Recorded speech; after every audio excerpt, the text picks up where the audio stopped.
Halo semuanya, saya Abdul Aziz dan dalam video ini saya akan menjelaskan hasil penelitian saya yang berjudul Analisis Potensi Ekonomi Kalimantan Selatan berdasarkan kontribusi sektor unggulan tahun 2021 sampai 2023. Penelitian ini bertujuan untuk melihat sektor-sektor apa saja yang menjadi penggerak utama ekonomi Kalimantan Selatan, serta arah pengembangannya agar pertumbuhan ekonomi daerah bisa lebih merata dan berkelanjutan. Fokus saya ada pada periode 2021 sampai 2023, karena di masa itu Kalimantan Selatan mulai pulih dari dampak pandemi dan memperlihatkan tren ekonomi yang cukup menarik. Lalu, profil wilayah dan latar belakang. Kalimantan Selatan adalah salah satu provinsi di Pulau Kalimantan yang memiliki sumber daya alam yang melimpah, terutama batu bara, hasil perkebunan seperti sawit dan karet, serta hasil perikanan air tawar.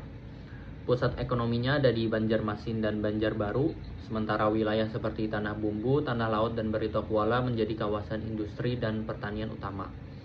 Selama periode 2021 sampai 2023, ekonomi Kalimantan Selatan tumbuh positif. Tahun 2021 tumbuh 3,37%, naik menjadi 5,11% pada 2022, dan sedikit turun di 4,84% pada 2023. Namun pertumbuhan ini masih sangat bergantung pada sektor tambang. Jadi kalau harga batu bara dunia turun, ekonomi daerah juga ikut melambat. Karena itu pemerintah perlu mendorong sektor lain agar ekonomi daerah tidak hanya kuat tapi juga beragam dan stabil. Lanjut, contoh dan transformasi ekonomi. Contohnya di Batu Licin banyak berdiri di industri pengolahan hasil tambang dan sawit. Di Pelaihari pemerintah mulai membangun kawasan industri baru. Di Barito Kuala sistem pertanian modern seperti irigasi pipa dan alat panen efisien mulai diterapkan. Di Banjarmasin dan Banjarbaru UMKM berbasis digital mulai berkembang.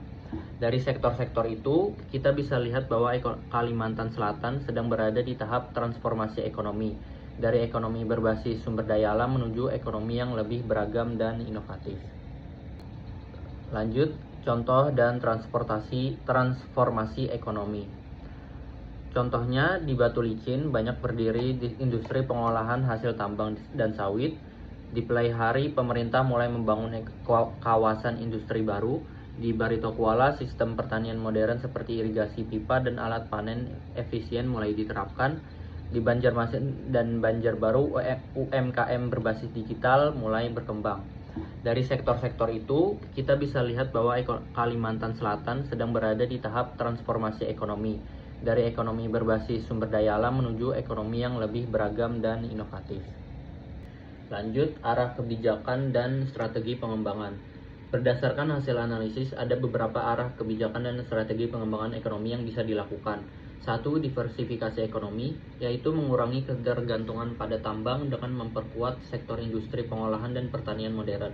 Contohnya, hilirisasi sawit di Batu Licin dan pengolahan karet di Tanah Laut bisa membuka lapangan kerja baru dan memperkuat industri daerah. Yang kedua, peningkatan nilai tambah produk lokal, yaitu produk-produk seperti ikan olahan, madu hutan, dan sasirangan bisa dikembangkan agar bernilai lebih tinggi. Misalnya, pelatihan desain motif sasirangan modern Banjarbaru terbukti meningkatkan daya jual produk lokal. Yang ketiga, pemberdayaan UMKM dan ekonomi digital, yaitu pelaku UMKM perlu diberi pelatihan pemasaran online, akses modal, dan literasi keuangan digital.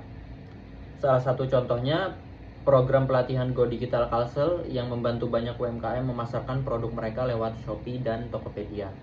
Yang keempat, penguatan infrastruktur dan konektivitas, yaitu jalan, pelabuhan, dan jaringan internet di daerah pedesaan harus diperluas agar distribusi barang dan informasi lebih lancar.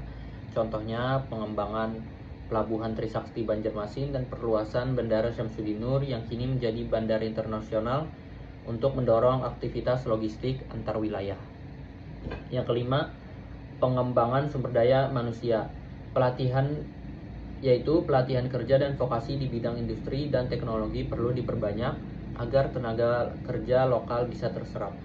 Contohnya, pelatihan di Balai Latihan Kerja BLK Banjarbaru yang berfokus pada keahlian mekanik dan digital marketing. Dari hasil pembahasan bisa disimpulkan bahwa sektor pertambangan memang masih dominan, tapi sektor industri pengolahan, pertanian modern, dan perdagangan digital punya prospek besar. Pemerintah perlu memperkuat hilirisasi dan infrastruktur digital. Lalu dunia usaha diharapkan lebih aktif berinvestasi di sektor pengolahan dan pertanian. Sementara masyarakat dan pelaku UMKM perlu memanfaatkan peluang ekonomi digital dengan lebih kreatif. Kalau semua pihak bisa bekerja sama, Kalimantan Selatan berpotensi jadi provinsi dengan ekonomi yang tangguh dan berkelanjutan.